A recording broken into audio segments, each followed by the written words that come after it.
প্রতিটা রুহু, প্রতিটা মানুষ মালাকুল মাউতকে দেখতে পায়। আপনিও দেখবেন, আমিও দেখব। মুমিনদের কাছে এসে মালাকুল মাউত একজন যুবকের বেশে সাদা ধবধবে জুব্বা পরে সুগন্ধি মেখে মুমূর্ষু ব্যক্তির শিয়রে বসে বলে, ইয়া আইয়াতুহান নাফসুল মুতমাইন্নাহ, হে প্রশান্ত আত্মা, উখরুজি ইলা মাগফিরাতুল্লাহি ওয়া রিদওয়ানি, আল্লাহর ক্ষমা আর দয়ার দিকে বের হয়ে আসো। বলা মাত্রই মুমিনের আত্মাটা স্মুথলি বের হয়ে আসে। কাফান মিন আকফানিল জান্নাহ, হানুত মিন হানুতিল জান্নাহ, জান্নাত থেকে আনা সুগন্ধি কাফনের মধ্যে পেঁচিয়ে তিনি রূহটাকে নিয়ে ইল্লিনে চলে যায়। সরাসরি দেখে মালাকুল মাউতকে। আর যারা ইসলাম বিরোধী, কোরআন বিরোধী, তাদের সামনে এসে মালাকুল মাউত ত্রাস সৃষ্টি করে। আগে ধমক। হাইওয়েতে মাঝে মাঝে ডাকাতি হয় না? বাসগুলোর মধ্যে যখন ডাকাতি হয়, বাসে থাকে 50 জন, ডাকাত ঢুকে 5 জন। এই 5 জনের ভয়ে সবগুলো পেশাব করে দেয়, কারণ ত্রাস সৃষ্টি করে। এসেই চাইনিজ কুড়াল দিয়ে আগে কুবায় দেয় 4-5 জনের। রক্ত দেখে কি দেওয়ার সব আগে রেডি করে রাখে। মালাকুল মাউত এসে কাফের, নাস্তিক, মুশরিকদের সামনে সেরকম একটা ত্রাস সৃষ্টি করে। ভয়ে লোকটা কাঁপতে থাকে। ওর কাছে ভদ্র ভাষায় কথা বলে না, সুন্দর জামা পরে আসে না, কালো কুচকুচে চেহারা, ভয়ঙ্কর একটা রূপ নিয়ে, আকৃতি নিয়ে ইসলাম বিরোধীদের মাথার সামনে আসে। দুর্গন্ধযুক্ত চেহারার দেহ নিয়ে ধমক দিয়ে বলে, ও পাপাত্তা, ইয়া আইয়াতুহান নাফসুল খাবিসা উখরুজি ইলা গাদাবিল্লাহ, হে পাপাত্তা, আল্লাহর রাগ, ক্রোধ আর গজবের দিকে বের হয়ে আয়।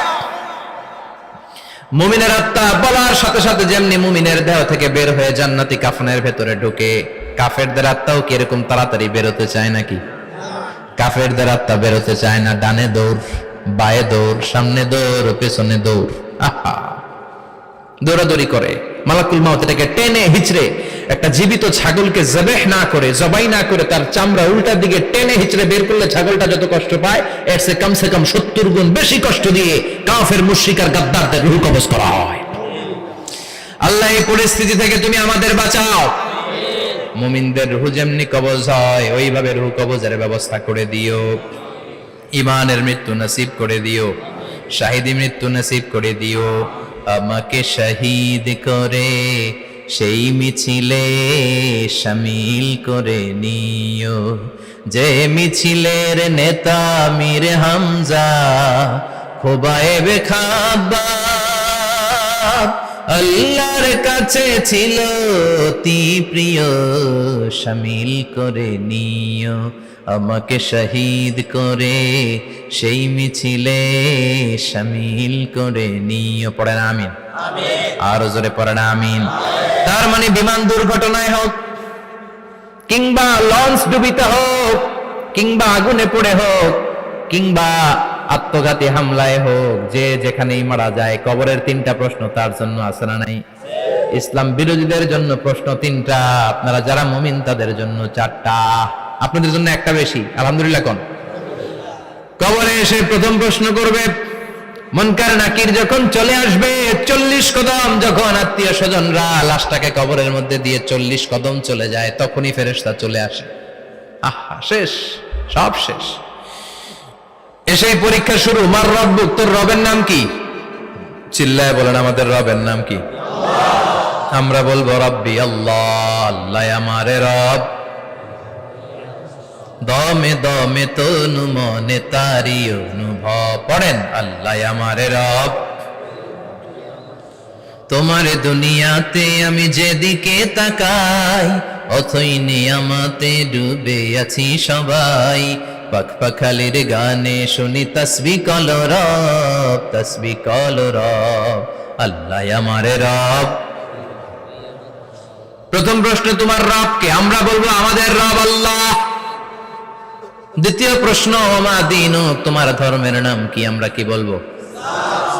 তৃতীয় প্রশ্ন, বিশ্বনবীর চেহারা দেখিয়ে বলা হবে, আতারিফু হাদার রাজুল, এই লোকটারে চিনো নাকি? আমরা বলবো চিনি, আমাদের প্রাণের নবী, ঠিক কি না? চাঁদের চেয়ে সুন্দর তুমি নবী আমার কমলিহিওয়ালা, দু জাহানের বাদশা তুমি প্যারা নবী সাল্লে আলা, চাঁদের চেয়ে সুন্দর তুমি নবী আমার কমলিহিওয়ালা, ঠিক কি না? তিনটা প্রশ্নের যথাযথ উত্তর যখন দিয়ে দিলেন, আপনার জন্য অতিরিক্ত আরেকটা প্রশ্ন করা হবে, ওয়ামা ইলমুক, তোমার নলেজ কি?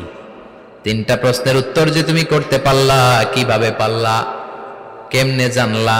নকল করে বলছো নাকি জেনে বুঝে আসছো? নকল হয় না? এখন তো পরীক্ষা চলতেছে বোধহয়। কি পরীক্ষা? এসএসসি পরীক্ষা। নকল হয়? কৃষ্ণপুরে নকল নাই না? এখন মনে হয় এগুলো একটু কমছে। একটা সময় ছিল অনেক নকল হইতো। পাঞ্জাবের ভিতরে নকল, পকেটে নকল, টুপির ভিতরে নকল, মৌজার ভিতরেও নকল। এমনকি মেয়েরাও নকল করে পরীক্ষার হলে আসে না নাই? স্কেলের মধ্যে লিখে নিয়ে যায়, হাতের মধ্যে লিখে নিয়ে যায়, ওড়নায় লিখে নিয়ে যায়, কাপড়ে লিখে নিয়ে যায়, আসে না নাই? ফেরেশতারা বলবে নকল করছো নাকি? কেমনে জানলা? তিনটা প্রশ্নের উত্তর তুমি কেমনে বললা? আল্লাহ তোমার রব, ইসলাম তোমার ধর্ম, এই লোকটা বিশ্বনবী, কেমনে চিনলা? আপনাকে তখন বলতে হবে আমি কোরআন থেকে শিখেছি, আমি হাদিস থেকে শিখেছি, আমি ইসলাম জেনে বুঝে মেনেছি, আমি আন্দাজে কোথাও ঘুরি নাই। চিল্লায় এখন ঠিক কিনা? আপনাকে বলতে হবে। এজন্য শিখতে হবে, প্রতিনিয়ত ইসলাম সম্পর্কে জানতে হবে, আখের গোছাতে হবে, জীবনটাকে আলোকিত করতে হবে। চিল্লায় বলেন ঠিক কিনা? চারটা প্রশ্নই যখন হয়ে গেল, ফেরেশতারা বলবে আহলান ওয়া সাহলান ওয়া মারহাবান বিক, খোশামদেদ, কংগ্রাচুলেশন, খোশামদেদ, কংগ্রাচুলেশন, সব প্রশ্নের উত্তর তুমি পেরেছো। ফায়ুফসাহু লাহু কবরুহু ৭০ যিরান, আপনার কবরটারে ৭০ হাত লম্বা করে দেয়া হবে। ওয়া ইফতাহু লাহু বাবুন ইলাল জান্নাহ, আপনার কবর থেকে জান্নাতের দিকে দরজা খুলে দেয়া হবে। ওয়া ইউলবাসু মিন লিবাসি আহলিল জান্নাহ, জান্নাতের দুইটা রেশমি কাপড়ের পোশাক এনে আপনারে পরিয়ে দেয়া হবে। আর বলা হবে নাম কানাও মিলা আরুস, ঘুমাও, sleep, you should get some sleep now, তোমাকে লম্বা সময় পাড়ে দিতে হবে, ঘুমাও। কানাও মিলা আরুস, যেমনি বর বাসর রাতে আরামসে ঘুম দেয়, বাসর রাতে যেমনি বর কনেকে নিয়ে মধুর ঘুম দেয়, তুমিও ঘুমাও, কেউ তোমার ঘুম ভাঙবে না। মালাক ইসরাফিলের, কিয়ামতের জন্য ইসরাফিলের সিংহায় যে ফুৎকার আছে, ওই ফুৎকার ছাড়া কোনো কিছুই তোমার ঘুম ভাঙাতে পারবে না। আলহামদুলিল্লাহ পড়েন। আল্লাহ আমরাও যেন চারটা প্রশ্নের উত্তর দিয়ে লম্বা একটা ঘুম দিতে পারি, পড়ে না আমিন। ওয়াম্মাল কাফির ওয়া আহলুশ শিমাল, আর ইসলাম বিরোধী যারা, তাদের সামনে আসবে মালাকান আসওয়াদান আজরাকান, কৃষ্ণ বর্ণের দেহ, নীলাভ বর্ণের দুটো চোখ, গায়ের রং কালো, চোখের রং নীল। দেখতে কেমন লাগে? আলিফ লাইলার ভূতের মতো। কথা কন। গায়ের রং কালো, চোখের রং নীল। ফেরেশতা দুইটা আসবে, এসে ত্রাস সৃষ্টি করবে, এসে বলবে বল তোর রবের নাম কি? মার রব্বুক। ইসলাম বিরোধী মুশরিক, কাফের, নাস্তিক এরা বলবে আমি জানি না আমার রবকে, আমি জানি না, আমি তো আজীবন শুধু চেয়ার করেছি, মদ খেয়েছি, আমি ধর্ষণে সেঞ্চুরি করেছি দুনিয়ার বুকে, আমি টেন্ডারবাজি করেছি, চাঁদাবাজি করেছি, আমি মাস্তানি করেছি, আমার দাপটে এলাকার ইসলাম প্রিয়রা বাসায় ঘুমাতে পারে না। আমি ছিলাম টেন্ডারবাজ, আমি ছিলাম গডফাদার, সন্ত্রাসীদের লিডার, আমি ছিলাম ডন 1 2 3 সব, আমি ছিলাম ডনের ডন, আমি ছিলাম মাস্তান, রংবাজ। রব টব কি আমি তো জানি না। লাদ্রি লাদ্রি, আমার জিজ্ঞেস করো না। আবার প্রশ্ন করা হবে ওয়ামা দীনুক, তোর ধর্মের নাম কি? বলবে লা আদরি, আমার কোনো ধর্ম নাই, আমার কোনো ধর্ম নাই, আমি শুধু মৌজ মাস্তিতে ছিলাম, আমি আনন্দ ফুর্তি করেছি, ইসলাম নিয়ে আমার মাথা ব্যথা ছিল না, আজীবন ইসলামরে আমি বাস দিয়েছি। চিল্লায় বলেন ঠিক কিনা?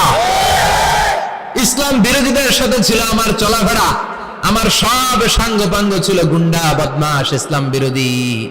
রব কি, ইসলাম কি, এগুলো আমি জানি না। আমার এগুলো জিজ্ঞেস করো কেন? ধর্ম কি আমি জানি না, আমি কিচ্ছু মনে করতে পারছি না। 3 নাম্বার প্রশ্ন করা হবে আতারিফু হাযার রাজুল, দেখো তো এই লোকটারে চিনো কিনা? কয় না, চিনি না, তবে মনে হয় এই লোকটারে দুনিয়ার বুকে আমি গালি দিতাম, এই লোকটার বিরোধিতা করতাম, ব্লগের মধ্যে এই লোকটার ব্যাপারে কুৎসা রটনা করতাম, এই লোকটার কার্টুন বানিয়ে আমি হিংসা ছড়িয়ে দিতাম, এই লোকটার ব্যাপারে আমি এলাকার মধ্যে অপপ্রচার চালাতাম। ফেরেশতারা বলবে তাই, এই ছিল তোর ডিউটি, দাঁড়া এখনই আমাদের খেলা শুরু, এখনই শুরু। ফায়ুতরাকু বিমাতারিক মিন হাদিদ, লোহার একটা হাতুড়ি দিয়ে মাথা থেকে পা পর্যন্ত পিটানো হবে, পিটিয়ে ওর গোশতের হাড্ডিগুলোকে থেতলে ফেলা হবে। ওয়ায়ুকালু লিল আরদি ইলতাইমি, কবরের দুই পাশের মাটিরে বলা হবে এবার দুই দিক থেকে তোরা চাপ দে। চাপ দেয়া হবে, ধাক্কা ধাক্কি করেও সে সুবিধা করতে পারবে না। মাটি আস্তে আস্তে আস্তে আস্তে দেহের দুই দিকে লেগে এমন জোরে দুইটা চাপ দিবে, ফাতাখতালিফা আদলাউহু, তার ডান পাশের পাজরের হাড্ডি বাম দিকে ঢুকে যাবে, বাম দিকের হাড্ডি ডানে চলে যাবে। বিশ্বনবী বললেন এই হাতুড়ি দিয়ে পিটানোর শাস্তি, কবরের চাপ দেওয়ার শাস্তি চলতেই থাকবে হাত্তাল কিয়ামা, কিয়ামত পর্যন্ত। আল্লাহ এই কবরের শাস্তি থেকে আমাদের বাঁচাও। আমরা এই আযাব পেতে চাই না, আমরা যেন ঠিকভাবে কবরের 4টা প্রশ্নের উত্তর করে দিয়ে লম্বা ঘুম দিতে পারি। আল্লাহ তুমি তৌফিক দাও। এজন্য আল্লাহ বললেন গোলাম দুনিয়া নিয়ে পাগল হয়ে থেকো না, এই দুনিয়ার জীবন আসল জীবন নয়, আসল জীবন হলো কবরের জীবন। জোরে বলেন ঠিক কিনা? এই জন্য মাঝে মাঝে কবরে যাবেন, কবরস্থানে দাঁড়িয়ে চিন্তা করবেন এই জায়গায় আমারও আসতে হবে। দিন যাবে, রাত আসবে, বৃষ্টি হবে, শীত আসবে, কেউ আমার দেখতে আসবে না, একা থাকতে হবে। একা, বড় একা, অন্ধকার, বড়ই অন্ধকার। ওই কবরের জীবনের সামান গোছানোর দরকার আছে না নাই? ওই কবরে সুখে শান্তিতে থাকতে চাইলে নামাজ পড়ার দরকার আছে না নাই? কোরআন পড়ার দরকার আছে না নাই? ছেলে মেয়েগুলোরে মানুষের মতো মানুষ করার দরকার আছে না নাই?